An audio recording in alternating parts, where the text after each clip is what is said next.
પોરબંદરમાં ડેરીમાંથી પોલીસે 325 કિલો બનાવટી જણાતું ઘી કબજે કર્યું છે। સ્થળ પરથી પોલીસે કુલ 32,500નો મુદ્દામાલ કબજે કરી વધુ તપાસ હાથ ધરી છે।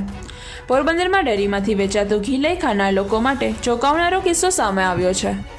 પોરબંદર કમલાબાગ પોલીસ સ્ટેશનના સર્વેલન્સ સ્ક્વોડના પીએસઆઈ કે.એન. ઠાકરિયા તથા વીડી વાઘેલા અને સર્વેલન્સ સ્ટાફને બાતમી મળી હતી કે ખાકચોક વિસ્તારમાં ભગવાન સાયકલવાળી ગલીમાં આવેલ શ્રીજી કૃપા ડેરીનો સંચાલક કિરીટ ગોપાલદાસ દેવાણી પોતાની ડેરીમાં દેશી બનાવટી શંકાસ્પદ ઘીનો જથ્થો રાખી વેચાણ કરે છે, જેથી પોલીસે ત્યાં દરોડો પાડી અને ₹32,500ની કિંમતનો 325 કિલો શંકાસ્પદ ઘીનો જથ્થો કબજે કર્યો છે અને ફૂડ એન્ડ ડ્રગ ઇન્સ્પેક્ટરને જાણ કરતા તેના દ્વારા સેમ્પલ લઈ વધુ તપાસ અર્થે બરોડા સ્થિત લેબ ખાતે મોકલવામાં આવ્યું છે, જેનો રિપોર્ટ આવ્યા બાદ આગળની કાર્યવાહી હાથ ધરાશે।